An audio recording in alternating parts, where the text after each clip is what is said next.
साथियों नमस्कार, मैं Rajesh Sharma, save India news के मंच पर आपका स्वागत है।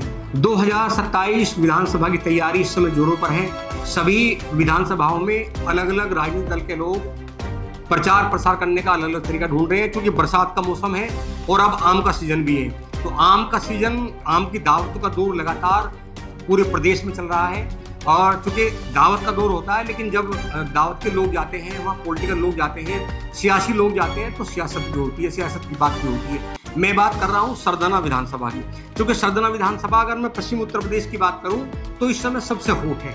और सरदना विधानसभा में ऐसा पहली बार 2027 विधानसभा के चुनाव में देखने को मिला कि एकाएक बीजेपी के प्रत्याशियों की जो उम्मीदवार हैं दावेदारी बढ़ी है, बीजेपी में संख्या बढ़ी है। जबकि अगर हम समाजवादी पार्टी की बात करें तो समाजवादी पार्टी में यहाँ से मौजूदा विधायक अतुल प्रधान के अलावा कोई और उम्मीदवार दावेदारी नहीं कर पा रहा। मैं बसपा की बात करूँ तो बसपा से अभी विनीत भराला, चूंकि वो बसपा के अभी कैंडिडेट हैं, वो काम कर रहे हैं। भाजपा के अलावा किसी भी राजनीतिक दल में सरदना विधानसभा में इतने प्रत्याशियों की दावेदारी नहीं है जितनी सरदना की है।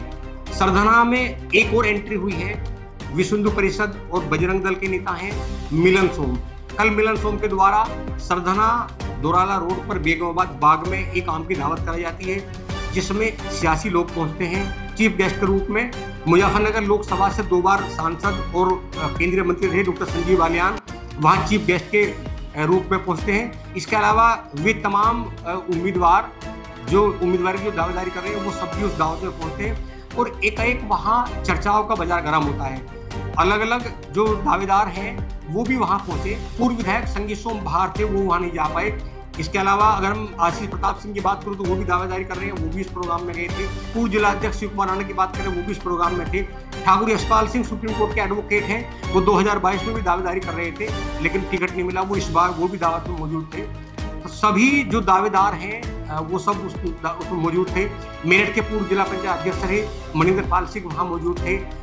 जिला सहकारी बैंक के चेयरमैन विमल शर्मा वहाँ मौजूद थे। इसके अलावा अगर सरदना विधानसभा के मैं उन पॉलिटिकल जो रीढ़ हैं भाजपा की, वो तमाम नेता कल वहाँ आम की दावत में थे। और वहाँ चूंकि आम की सिर्फ दावत थी, लेकिन चर्चा सियासत की रही। टिकट किसे मिलेगा 2027 में ये तो अभी नहीं कह सकते, लेकिन जो दावेदार हैं, जो उम्मीदवार की दावेदारी कर रहे हैं, वो लगातार एड़ी से चोटी का जोर लगा रहे हैं। और ये भी प्रयास है कि जो प्रभावी लोग हैं कैसे उनके इर्द गिर्द घूमें और उनकी पैरोकारी हो, उन्हें टिकट मिले। तो हालांकि पूरे उत्तर प्रदेश की अगर हम बात करें तो पूरे उत्तर प्रदेश में भाजपा नहीं, सभी राजनीतिक दलों के जो उम्मीदवार हैं वो इस समय एडी चोटी का जोर लगाए हुए हैं। लेकिन पश्चिम उत्तर प्रदेश की मैं बात करूं तो पश्चिमी उत्तर प्रदेश में बीजेपी के सबसे ज्यादा उम्मीदवारी की दावेदारी करने वाले सरदना विधानसभा में है।